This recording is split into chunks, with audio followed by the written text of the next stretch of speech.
live from Studio 6B, Real America's Voice on a Friday night. Slick Rick, he's got another sports report coming up in just a little bit. David Zier is here. He's got some interview clips that he's going to be sharing with us. David, of course, the host of Breaking Point on Saturday mornings right here on Real America's Voice. Make sure you check out his show, 8 a.m. Eastern, 5 a.m. on the West Coast. Breaking Point with David Zier every Saturday morning. And as a matter of fact, we were talking earlier about things going back in the day, so to speak. And I did some searching online, and I asked Fran for some help, and he was able to come up with a photo of David. Yeah, I bet he did. That I think little photo mocking. I think, and you correct me if I'm wrong, but this could have been at the beginning of your real estate career. I think this is how you kind of joined the industry, right? This is David Zier with his parachute pants. Nice. How many zippers were in these? 20. Wow. And, by the way, now, because they look too legit. Rick said, are those Zier Cavalry? Yeah, Zier Cavalry from back in the day. Oh, my goodness. Wow. The pants still fit, good though. shape, the pants still fit. You know what's crazy is that Slick Rick is eyeballing that outfit going, if that had a jacket. Listen, dude. If there was a nice what do you jacket. mean, if I have a jacket that could easily go with that? I have a color for every event. And you know what? I probably could pull that off. Yeah, probably with better shoes, too. I don't like his shoes. Oh, no, his shoes. I got those gold boots I have, those beautiful gold snakes. Of course. I had Capizios. You'll be going down to muscle shows styling.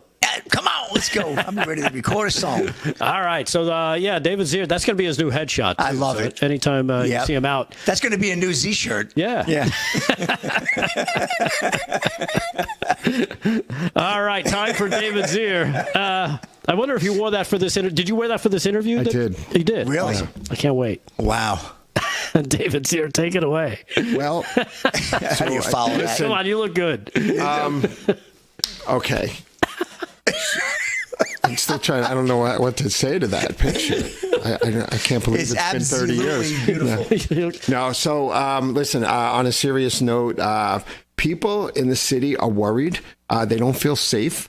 And I interviewed these two students, and then I got another interview with 3 Jewish women about, bring them home now.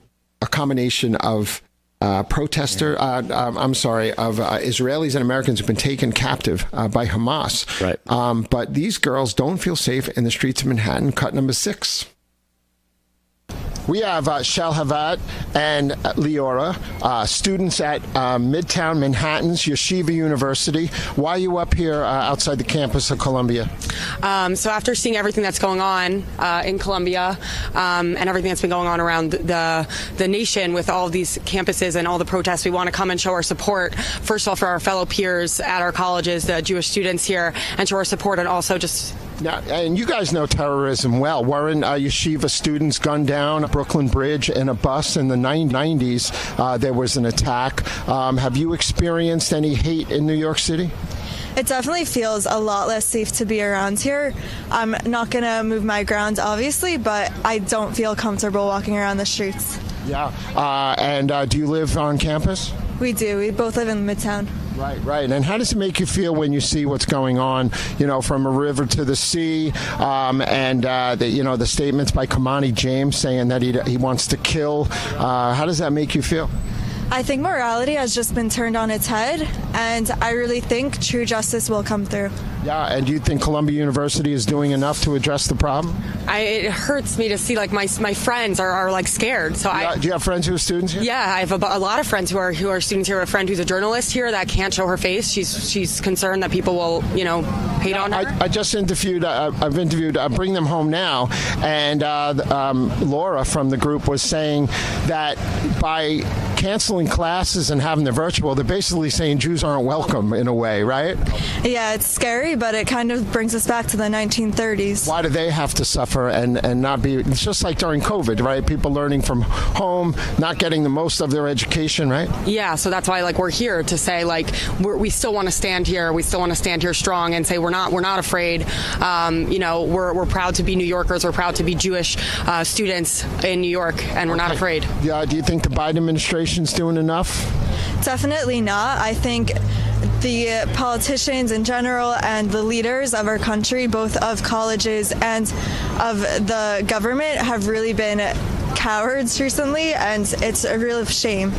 Really All right, ladies, thank you so much for joining us today and sharing your views. I really appreciate that. Thank you so much for being here. Great. Stay safe on the streets of New York City. And I just good interview. You know what's crazy about that too, David, is you notice how calm and they weren't screaming, they weren't intelligently hysterical. spoken. Right. They knew the Very topic. They knew why they were there. Yeah. They were there for support, not to cause a problem. the civility. Yeah, the civility. And again, this is if you're going to do something like protest like that.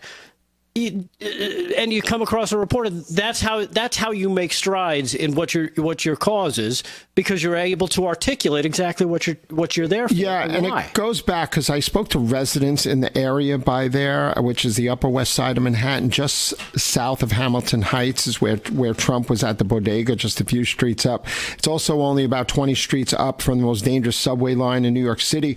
And I spoke to a resident in the area, Barbara, who was in the 1968 protest. Can we do her after the break? Well, I don't want to go to an interview. I was just going to say that she was with Mark Rudd, who was a communist. He worked for the Weather Underground. They took over the president's offices, and they took over the Green at Columbia in 1968. But she was saying they weren't even as violent or violent as what's going on today. Right. And that was the protests of the anti-Vietnam War protesters in the 60s. So, what I found disturbing was the one young lady talking about her friend who's a journalist that goes to the school, and she's afraid to be beat on. She can't show her face. Yeah. She said beat on. That's insane. That's insane. Yeah. That's insanity. Insane. It's crazy. So more power to those students, those two young ladies, and everybody who's kind of standing up for the other side. Absolutely. Because we need more of that. Yeah, God protect these girls. Yeah, exactly. Let's do some sports now. Switch gears with Slick Rick, brought to you by Mike Lindell's MyPillow. Go to mypillow.com. Use our code LFS6B at checkout. Slick, what do you got? All right, coming right up. I lost my track there. We started talking about Z Cavaricci, then we went into that stunning story. So unbelievable. So let's stick with the protests, right? Over 4,000 female athletes demand NCAA protect women's sports, right? Common sense here. Paul Boy of Breitbart. Over 4,000 female athletes have called upon the NCAA Board of Governors to protect women's sports by barring male athletes from competing. The advocacy group Our Bodies, Our Sports, I like that, reportedly delivered a coalition letter signed by its 12-member organizations from across the political aisle demanding the NCAA take immediate action to repeal its discriminatory policy that allows male athletes to compete in women's sports, taking trophies, roster sports, playing time, resources, and opportunities to compete from women, according to the Independent Women's Forum. The coalition of letters were delivered before the NCAA Board of Governors could meet on Thursday, April 25th, where the organization will consider its policy on males participating in women's sports. The meeting follows a lawsuit filed by activist Riley Gaines. That's Gaines versus the NCAA. The current policy allows males to compete in women's sports, provided their testosterone levels, you get this one, have been lowered to a specific requirement. And how do they determine this specific scientific requirement? I don't even want to know. Tennis player Martina Navratilova, a founding member of the Women's Sports Policy Working Group, said that men and women should not be competing in sports. I practiced and competed against men in mixed doubles during my decades on the professional tennis tour. By the way, one of the greatest to ever do it, and I know just about everybody's heard of her. But it didn't take those experiences to convince me that our common sense is correct. Men and women are built so differently that we require our own sport category to win, to make money, and to create legacy. I will fight for every girl to have the right to aspire to great accomplishments through sport, and I hope the NCAA will do too, she said. So good for Martina Navratilova. Unbelievably great that Riley Gaines is, and let's hope they're successful, because this is not only common sense, it's downright and nuts. Martina is a lesbian. Yeah. Correct. So it's like, she has common sense, though. Yeah, and she came out, man, way back in the 70s when it was like, that's a wrap there, Rick. Thank you. All right, thank you. That wraps up hour number one. On a Friday night, we'll come back. We got some censorship news. You're going to love to hear about this one. Elon Musk is involved. We'll do more with David Zier and his interviews, and, of course, more sports with Slick Rick. Live from Studio 6B, Real America's Voice. Stay there.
Studio 6B on a Friday night. I feel like doing jumping jacks, like whatever you guys had in the background there.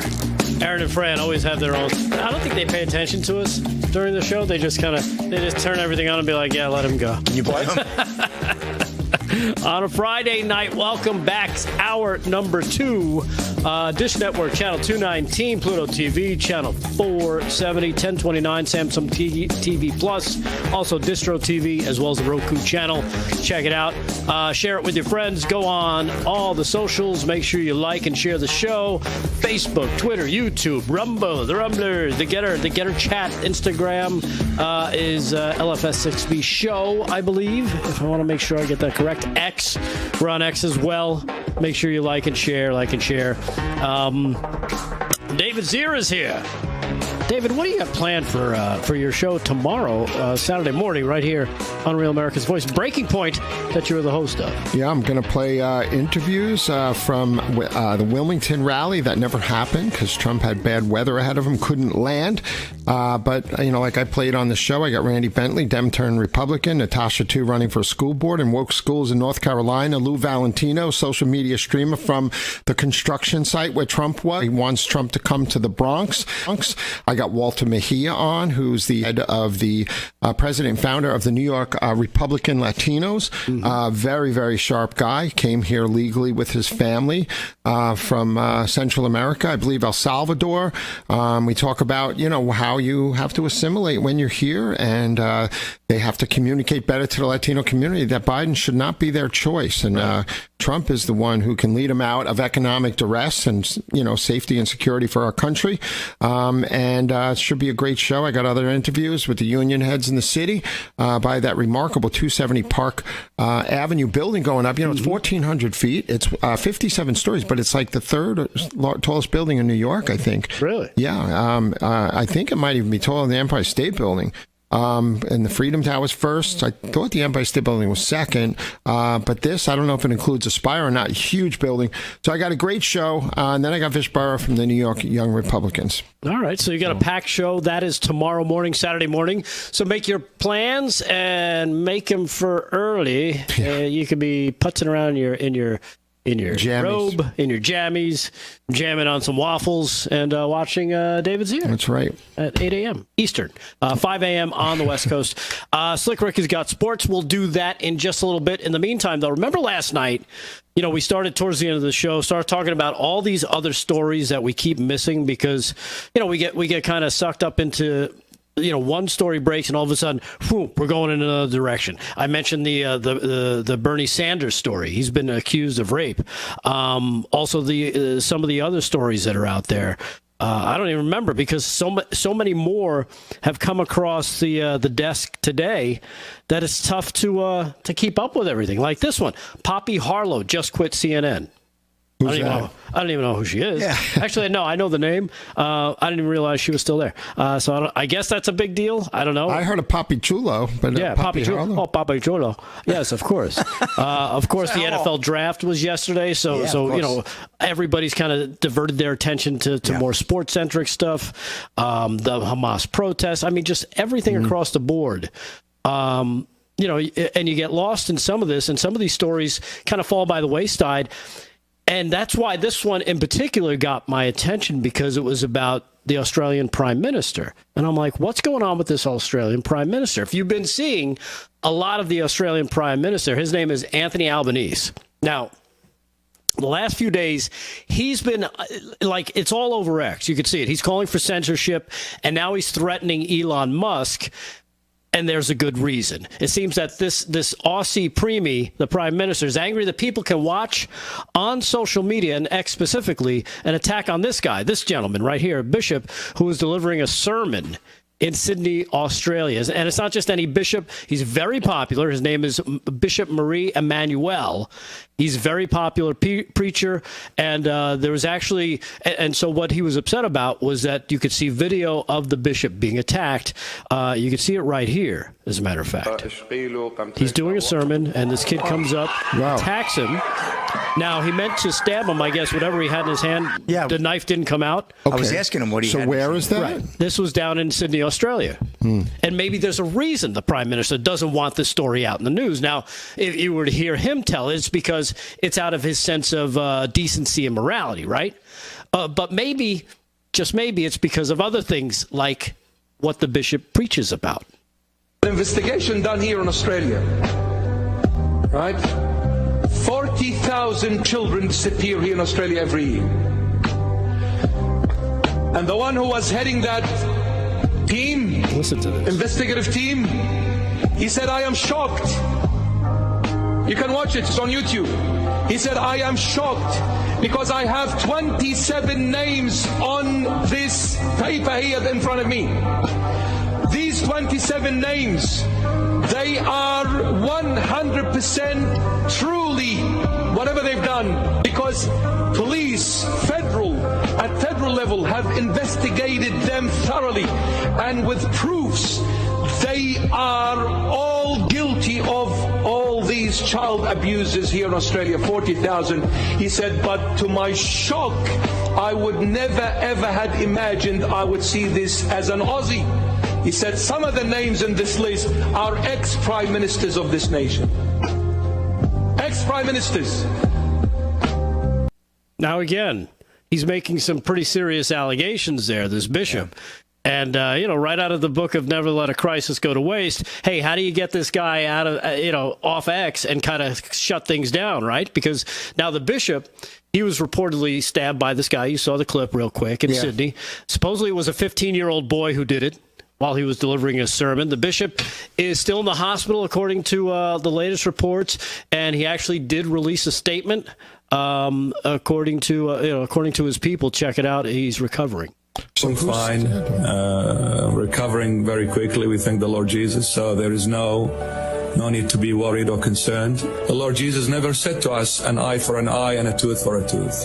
The Lord Jesus said, never return evil with evil, but return evil with good. Yeah. So there you have it. The bishop doing well. He doesn't sound like he doesn't sound like you might expect from someone who suffered a stabbing attack. From what I understand, again, the knife that the kid tried to use didn't really come out. Wow. So he was saved by that. Maybe that's the Lord. But why was he attacked? He was attacked because of the way he preaches. He's a very popular preacher, and I guess this kid was a Muslim, didn't like the fact that he had said some things that he found offense to, and they came after him. Now, let's get back to the story, though, because the Prime Minister, Albanese, again, never let a crisis go to waste, right?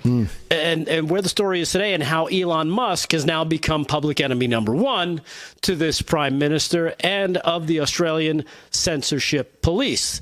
Now, this whole hullabaloo started about this decency and morality, and it's both, you would think, it's kind of indecent and immoral when you consider in Australia, they don't want you to see that attack, but you can still see 9/11 footage, right? Anytime you want. You can watch trannies dancing in front of kids anytime you want. Right. And you can watch movies like Kangaroo Jack anytime you want in Australia. I wouldn't recommend it. No, me either. As usual, anytime we see the emergence of someone like this Prime Minister, these totalitarian dictator wannabes, these mealy-mouthed losers, they always make claims that they're taking away your freedoms.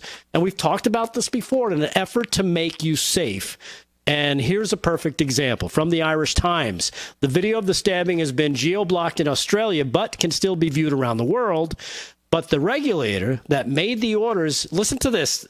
This is what they call it. Australia's E-Safety Commission. They have an E-Safety Commission, Slick. Jesus. Which describes itself as the world's first government agency dedicated to keeping people safer online.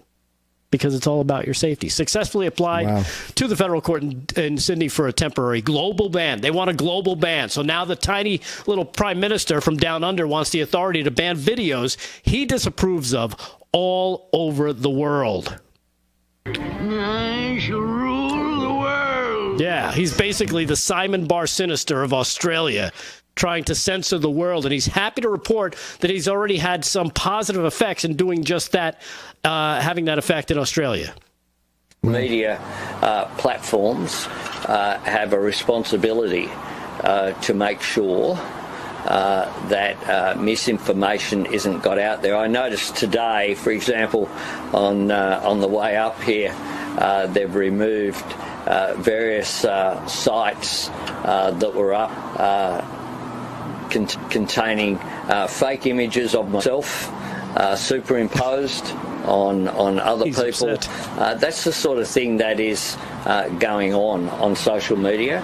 Social media has a responsibility to do the right thing here. Just amazing. So he's upset because he's seeing memes about himself. Of course, that must mean that he is Elon Musk is the underdog in this battle between good and D-bag prime minister. And Elon heard about the prime minister and what he was saying and coming after him on X and wants to shut it all down. Here's what Elon had to say. He said, Mr. Musk, he posted on his personal X account a cartoon depicting a fork in the road in which one path is leading to free speech and truth and the other to censorship and propaganda. Mr. Musk also cited Mr. Albanese telling reporters on Monday that other social media platforms had largely complied with the regulators' orders to take down violent content, to which he said, I'd like to take a moment to thank the PM for informing the public that this platform, X, is the only truthful one. But in his head, Elon was basically saying this. Go f*** yourself. But go f*** yourself. Yeah. To which the PM responded the next morning by trying to go toe-to-toe, believe it or not, with Elon. And, you can imagine the results. Check this out. But this bloke thinks he's above the Australian law. He doesn't like memes. That he's above common decency.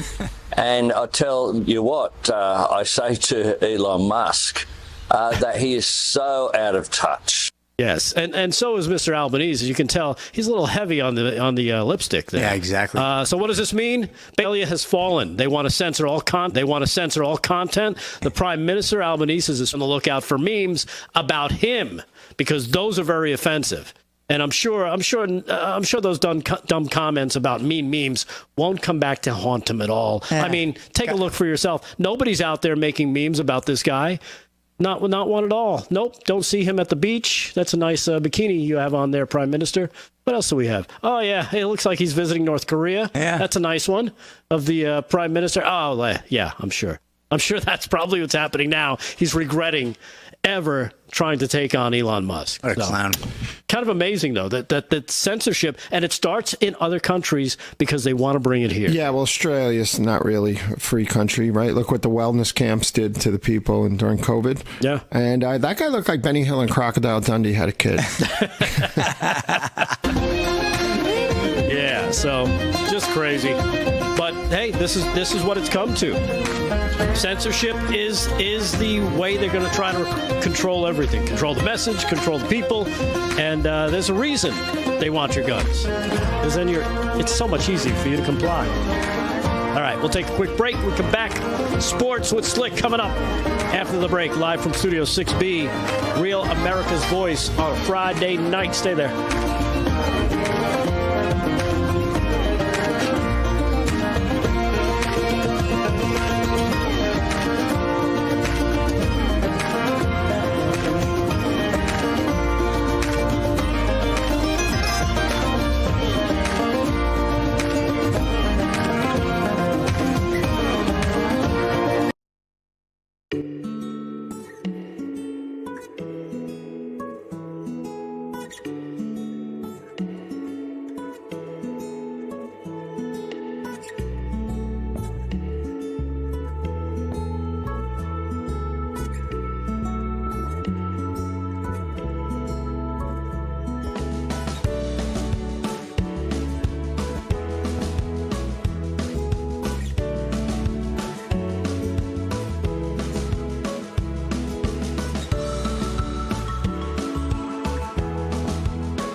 sounds like some deep blue music. And if you're looking at your wallet thinking, man, I can't afford anything these days, don't worry. It's a feeling most people are having. It's a very common sense reason to all this stuff when you start to think about why gold is pushing all-time highs now. It's because they're trying to hedge against inflation. The cost of goods continues to rise despite interest rate controls by the Fed. Cost of living, believe it or not, is up almost 18%, and that's on the low side. Since January of 2021.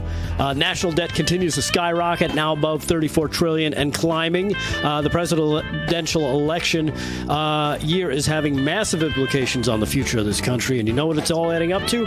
Instability and uncertainty. And that's why so many Americans are turning to Birch Gold Group. Have you diversified your savings yet? Well, you can secure a portion of them with gold when you contact Birch Gold. Just text America to 989898. Get your free info kit on gold. You'll learn how to convert an existing IRA or 401k into a tax-sheltered IRA in gold, and it doesn't cost you a penny out of pocket to get started. With an A-plus rating from the Better Business Bureau and tens of thousands of happy customers, you can count on Birch Gold. Just text America to 989898. That's America to 989898. Claim your free info kit on gold and protect your savings from uncertainty today with Birch Gold. So there you have it. Take advantage of the fact that, you know, at the very least, you could talk to somebody and see if it makes sense to you. Because it might not make sense right this second, but you never know down the road, whether it be, you know, a month or a couple of months or maybe next year, where you're like, all right, now I'm in a position where I need to protect myself. Well, at least diversify. Yeah, at the very least, diversify. So important stuff there, especially as this economy keeps, chugging along. I think they call it Bidenomics. Am I right? I think they call it Bidenomics. Is that correct? Am I crazy? Oh, man. Broke back better. Yeah, exactly. You know what? And speaking of economics, you know what? I've got a video here on my computer, Aaron, and I've already checked it out. There's nothing to be afraid of. But it's a girl. Her name is Anna Grace. From her TikTok, and she's into solving world problems. Oh. She claims should be interesting to have solved the money problem in the United States. Solved it. It's pretty good. Solved it. Good. As a matter of fact, she wants to share that. Let me make sure I've got it. File chapter I've got 11. It right here. All right. Are you ready there, Aaron? Here we go. Let's hear her amazing economic advice for the government. Everybody's in debt. Everybody's in debt. Why don't we just print more money? And hold on, because I've heard the whole inflation, it'll go up topic. Well, just don't. Just don't make it go up. Wow. Just get the printers going. Let's print some more money. Like, aren't we the ones printing money? Hold on. Let me really logically think about this. Yeah. The trees make paper. The paper is money. Okay. So we cut down more trees, snip, and we print some more money. The world would be a better place. Oh, sure. No inflation. Nothing goes up. We just print more money.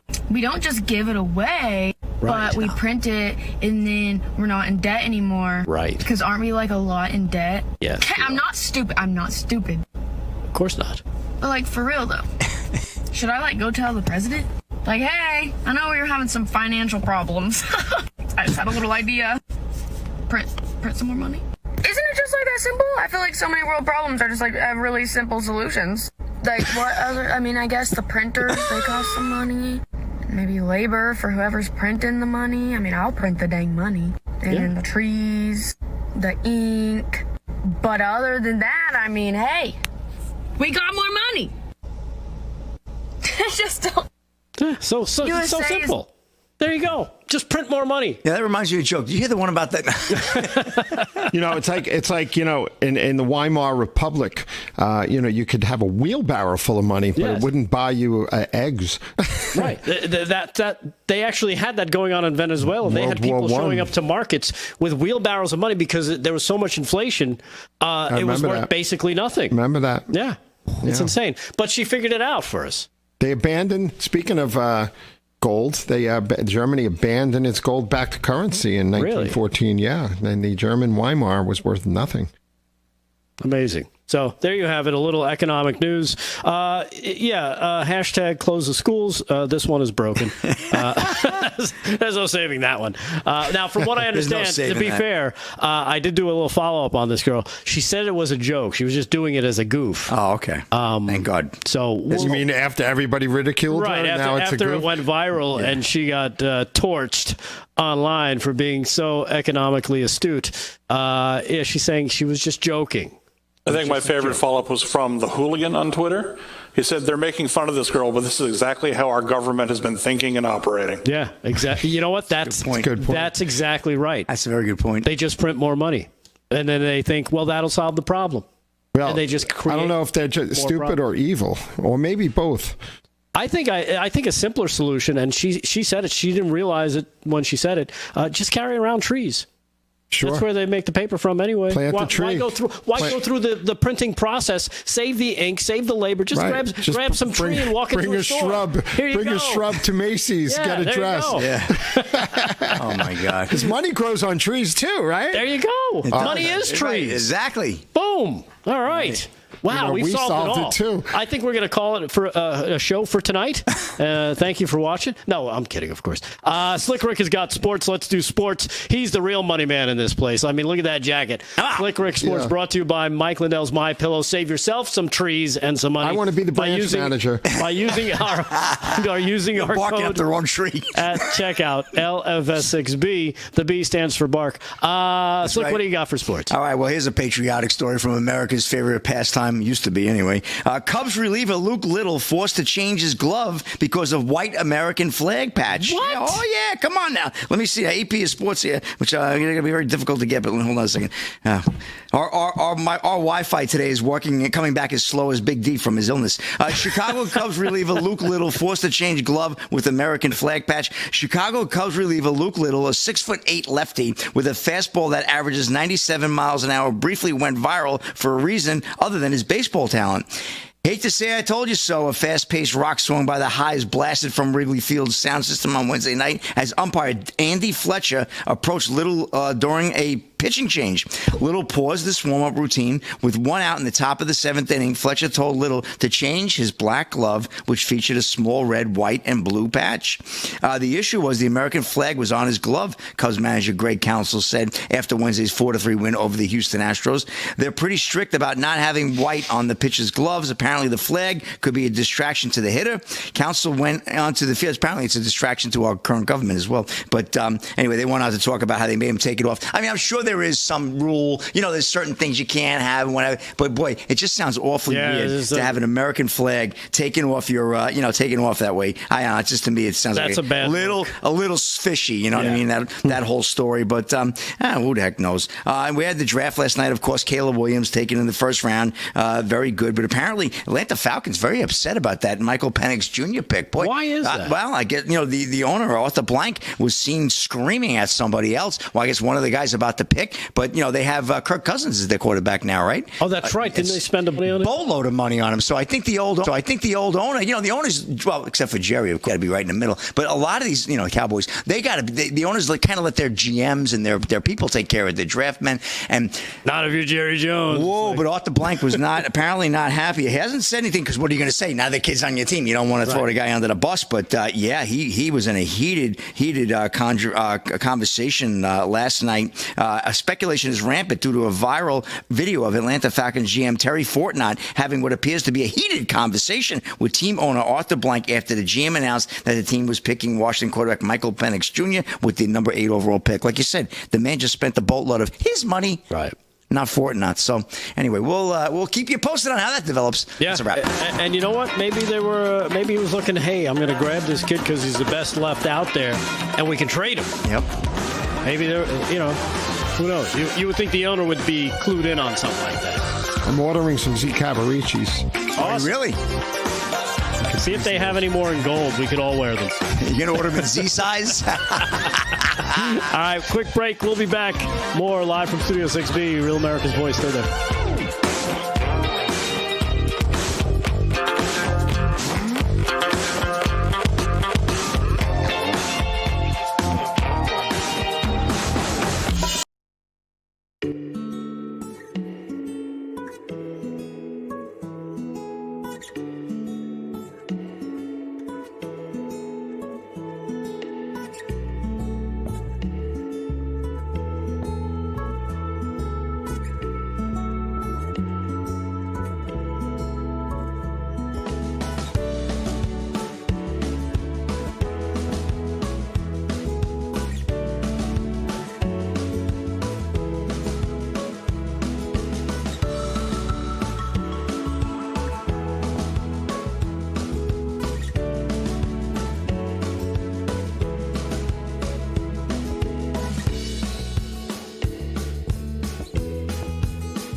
approaching another critical election, and a wave of concern not only washes over the studio, but over the rest of the country as well.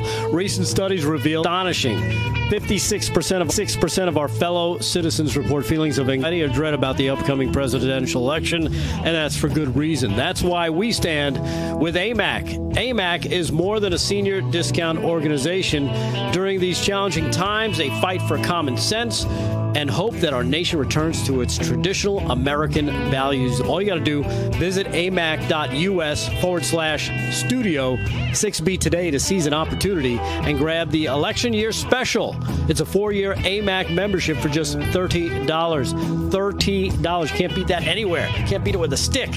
As an AMAC member, you're going to enjoy some great money-saving benefits as well as the AMAC magazine, free Social Security and Medicare advice, having a trusted voice in Washington, and a community of like-minded patriots who love this great country. And to take advantage of this election year special, 4 years of $30 and be part of the solution for the next 4 years, it's a no-brainer. By becoming an AMAC member, you're strengthening a movement dedicated to preserving the principles we hold dear. So join us here at Studio 6B, amac.us/Studio 6B. That's amac.us/Studio 6B. Join AMAC today. $30. You can't beat it. Man, oh man. It's a good deal. Good deal. Think about that. You get 4 years for $30. You can't even get like two movie tickets for a 2-hour movie these days for $30. No. So this is a much better deal. So take advantage of it while you can. Hey, David Zier, I know you were back in the city early this morning, again, covering more protest stuff. Turns out John Fetterman, remember him? You sure? The Pennsylvania senator. He also released a video, a pro-Israel video. And, again, we kind of goof on the guy because for most of his policies we don't agree with. We think he's a buffoon. But there are certain things like this where it's like you got to take your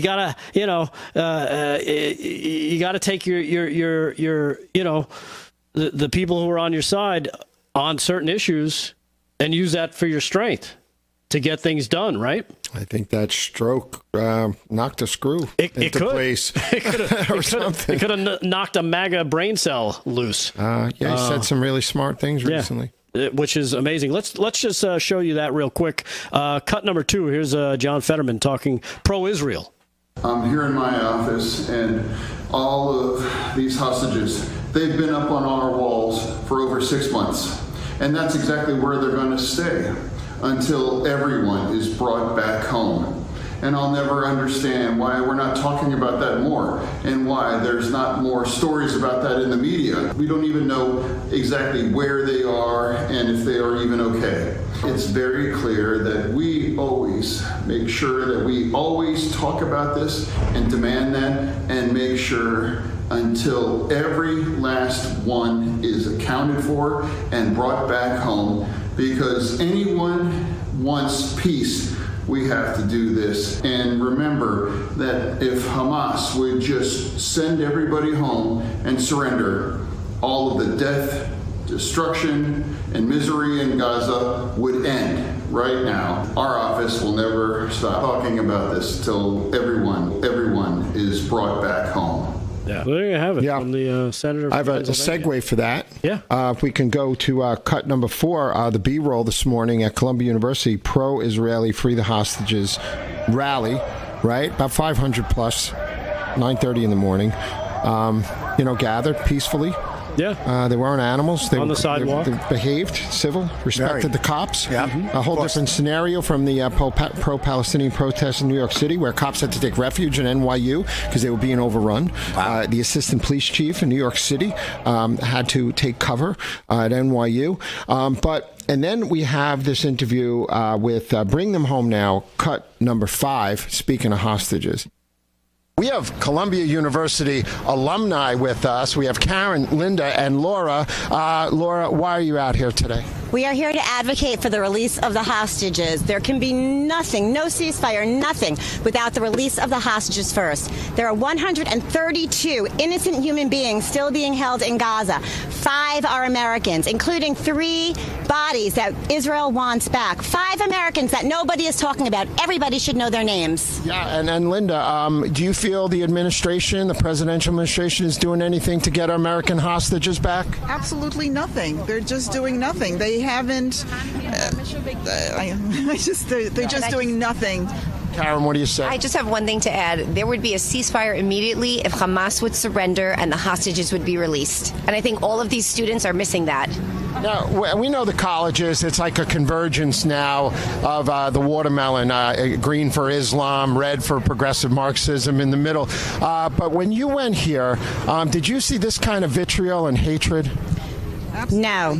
I went to NYU Stern School of Business, and they're building a plywood wall now to protect the school. We didn't have any of this. They don't want a wall at the border. Exactly. I'm appalled. Where is the National Guard?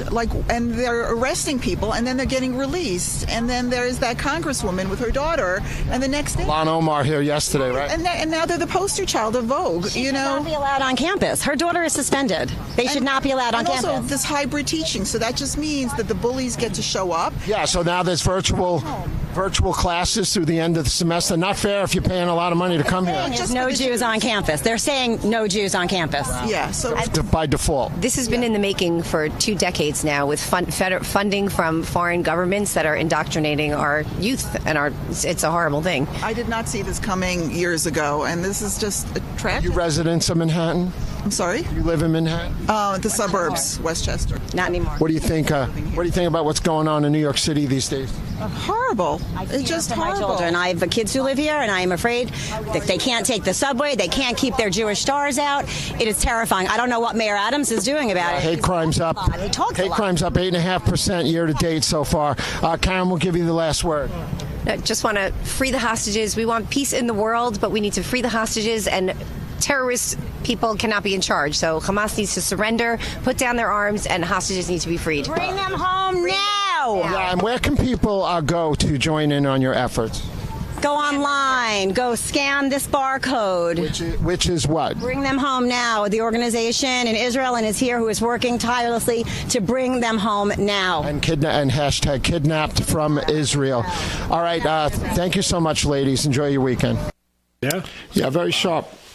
Alumni of Columbia. They said it wasn't as violent or virulent when they were there.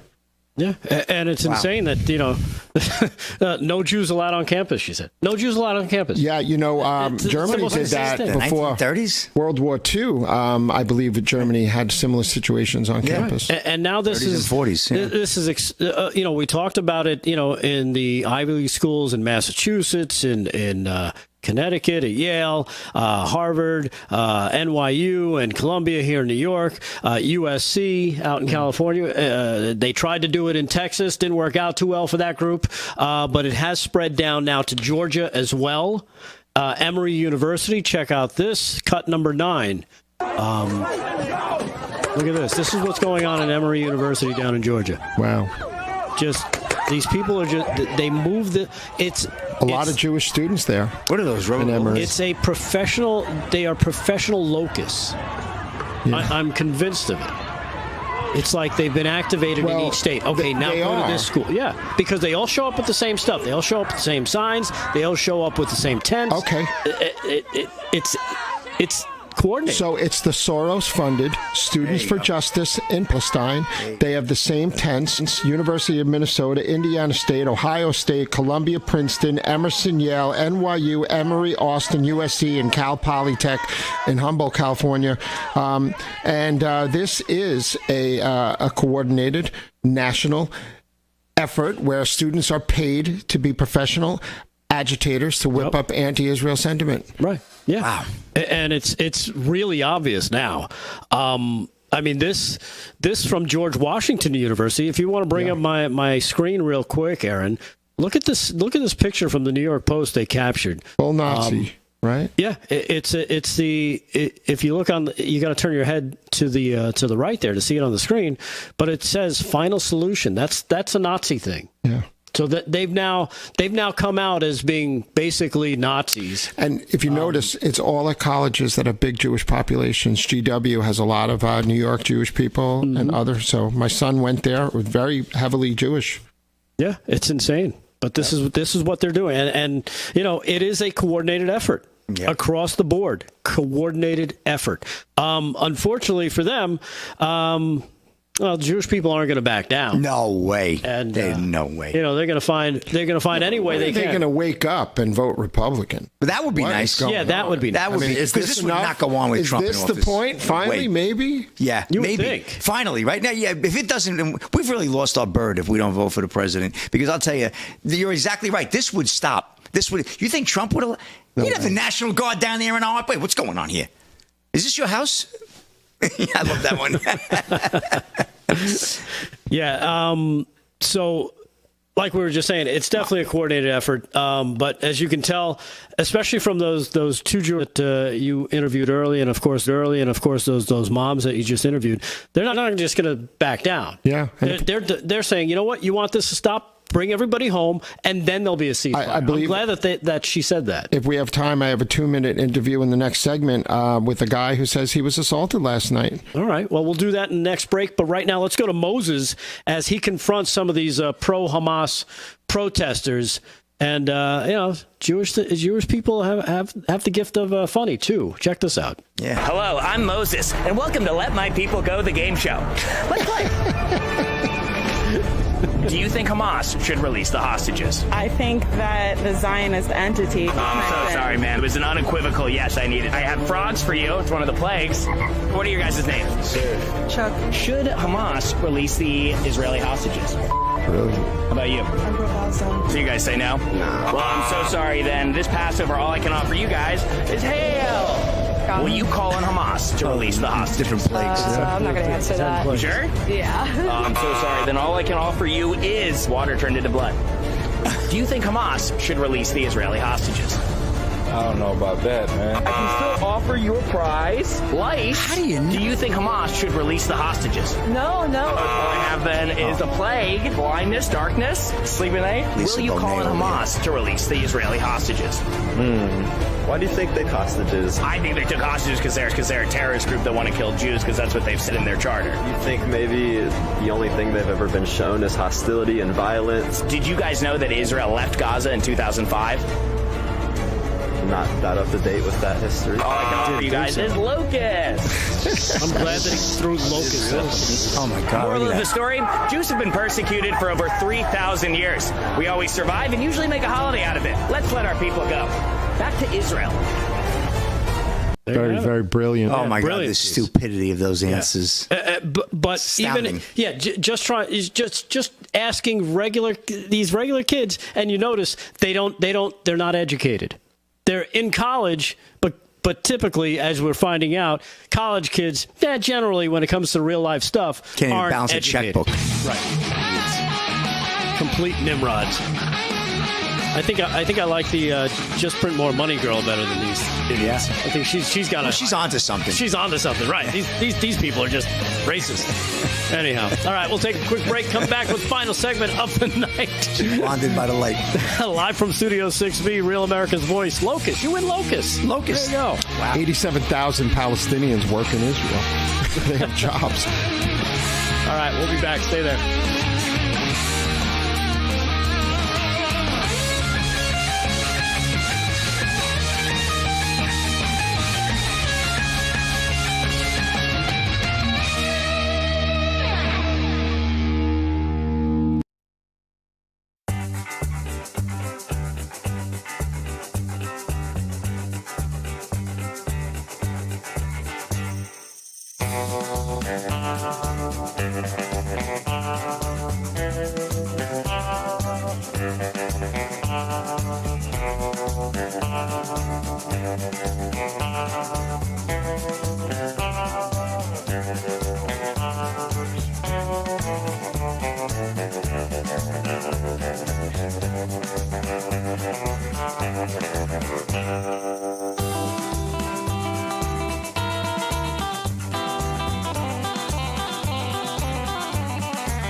live from Studio 6B, Real America's Voice on a Friday night.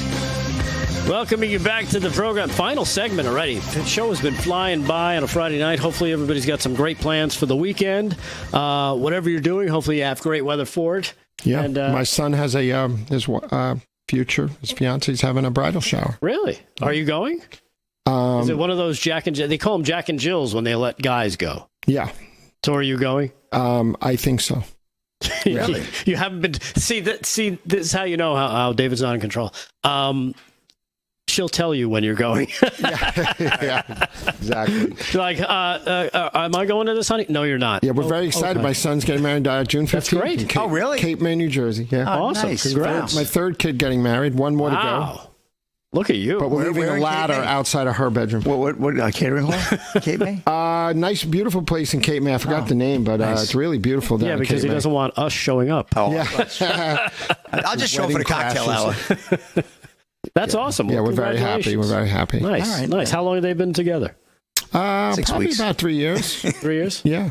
They went to GW together, speaking Really? of GW. Look at that. Speaking of GW. How did they... And our last name is Z, and I'm a Z, so it's like a match made in heaven. Yep. Look at that. See Now, you later. how do they feel about what's going on with this? Have you talked to them about what they've seen on the college campuses? Well, no, but the families, they're Republican. Right.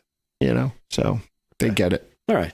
Thank God. It's just because you mentioned George Washington, and that's So a lot of libs go to GW. My son was, there were 300 college Republicans. He was the VP for 4 years of the club. There were 3,000 college Democrats. But my son brought in people like Ron Paul and Ann Coulter to beat the heck out of Neil O'Donnell there. Right. And not Neil O'Donnell. Rosie O'Donnell. Rosie, a liberal O'Donnell. But anyway, so he used to bring in great speakers and cause a ruckus on campus because they were so liberal. GW was like home to the libs. But but also a lot of great people like Jonathan Turley came out of there, and just great experience. And it's an iconic school. Yeah. So let's see, David. You said you had one more clip you want to get to? One more clip, 2 minutes, I believe. This is cut number 7, a Jewish student. There's violence going on in the streets of Manhattan. There's hate crimes going on in the streets of Manhattan. And here to talk about that with us is Gideon Askowitz, a Manhattan resident. What's going on, and who do you represent? So I represent a group called Jewish Students for America. We're a group of students from Columbia University, which is behind us, Stanford, MIT, NYU, across the country. And what we are doing is we're talking to Congress, to the media, and we're working on building concrete steps to build Jewish student safety across the country. So tell us about the events of last night. Where were you and what happened? So last night I went to City College campus, which is on 137th, and I went to film their encampment for some press.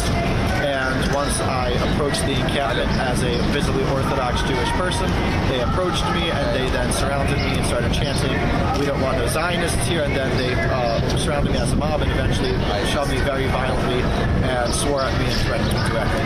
Right, and what else were they saying to you after the show? After the shove, they were saying things to the varying degree of "we don't want no Zionists here," which really there is just insert the word Jew there. They were going for things like, I believe, "Death to America" in Arabic. As I was leaving, they were spouting off about Ben Shapiro so they were just going at me. And did you file any complaints with the police or anything like that? Yeah, so I had to go and approach the campus police who were not so close nearby, and we filed a report, and I'm going to be meeting with them later today. So do you think that campus protests going on across the country are inciting violence against Jews? So I think certainly they can get to that, and we've been seeing that increasingly, especially with these encampments, especially at Columbia. We've had students complaining about being spat on, harassed, students can't study. And when you get to that degree, you've lost the ability to function as a university. And Americans need to realize your taxpayers in 2023, Columbia received $1.2 billion from the federal government. Your tax dollars are going to fund a university, an Ivy League school that is shut down, that tells the Jewish students that they can't maintain their safety and that they should stay. Did the police act on anything that you presented? So the police are acting on some of the issues, not on everything. But overall, I think the NYPD's action is pretty solid. All right, Gideon Askewitz, some Jewish students for America. Thank you, and just stay safe out there, all right? Thank you very much. You're welcome. I just wanted to remind everybody that Kamani Jones, who's head of the Gaza Solidarity Encampment at Columbia University, made incendiary statements. Zionists don't deserve to live. They don't deserve to live. And Zionists in my DMs, my direct messages, want to meet up and fight. I do not fight to injure. For there to be a winner or a loser, I fight to kill. So that's who's leading these movements on our college campuses. Coordinated movement. Coordinated movements. Exactly. All right. Thank you, David, for that. Let's kick it over. One more sports report with Slick Rick. Slick Rick Sports brought to you by Mike Lindell's MyPillow. Go to mypillow.com. Use our code LFS6B at checkout. Get the T-shirt. Your chance to win a $100 gift card coming up in just 4 days. 4 days. 4 days. Your chance. Make sure you get it done as soon as you can. Slick Rick, what do you got? Well, here's a local story with a long-distance legacy connection here. Here we go. Bellport man arrested 46 times, nabbed for 10 larcenies. This is Kathy Reeks of the Daily Voice. Emmett Smith, age 43 of Bellport, was charged on Wednesday. Not the you mean the great Emmett Smith, the one right over my shoulder here. Yeah. Looks just like him. With the larcenies that occurred across Nassau County, according to the Nassau County Police. According to detectives, an investigation was conducted that led to the arrest of Smith, who's 43 years old. Police said Smith had 46 previous arrests. Now, he looks a little like Emmett. He's got that beard. He does kind of look like him. Yeah, it looks like he needs a little of that Just for Men in there, but he's got that Emmett Smith look. But anyway, it's just a joke. It's not the Emmett Smith. If you go back and forth real quick, they almost turn into each other. You know, you're right. Look. But that Emmett Smith is probably about 50. He's about 56 years old now, Emmett Smith. Maybe 50, 55. That Emmett Smith is 43. The bad Emmett Smith. Yeah, the bad evil Emmett Smith. Evil Emmett Smith, 46. The Emmett Smith is probably about 50. Right. It's about 56, 57 right now. I saw that story. I'm like, Emmett Smith did what? And that was the Emmett Smith that was the all-time leading rusher in the NFL, so we got to give credit to him. Who, the guy who committed the robbery? No. Well, he was probably rushing a lot of yards in and out of homes. He's probably running from everybody, that's for sure. Let's see. Well, did you hear about the 18-game season that's on deck now in the NFL? Yeah. So earlier today, actually last night, there was an interview, and then again earlier today with Commissioner Roger Goodell, and Goodell speaks honestly about 18-game season plan. This is Zach Wasnick of Yardbarker. During a Friday appearance on the Pat McAfee Show, NFL Commissioner Roger Goodell discussed the poorly kept secret regarding the league's desire to eventually shift to an 18-game regular season. That Emmitt Smith record might fall pretty soon because he's only played 16-game seasons. I think we're good at 17 games now, Goodell said, as Awful Announcing shared. We're looking at how we will continue. I'm not a fan of the preseason. I don't think we need 3 preseason games anymore. I don't buy it. I'd rather replace a preseason game with a regular season game any day.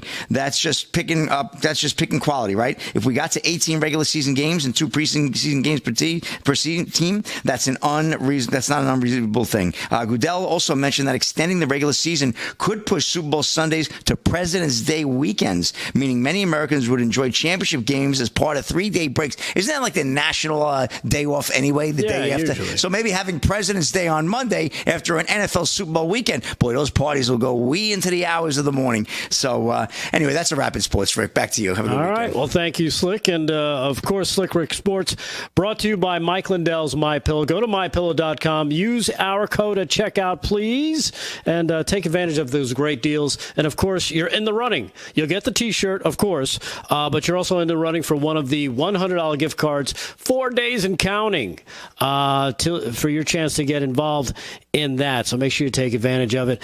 That's it. We're just about out of time, man. Let's do it. Wrap it up. Wrap it up. As always, thank you so much for watching.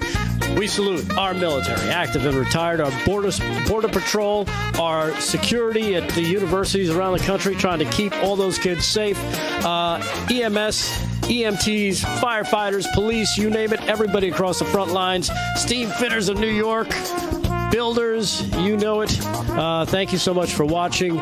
And, of course, to everybody at home. Aaron and Fran in the booth. Slick Rick, David Zier. Damon, get well. We'll see you on Monday. And, of course, you guys in the chat. Thank you so much. We'll see you on Monday. Have a great weekend. Live from Studio 6B, Real America's Voice. Peace.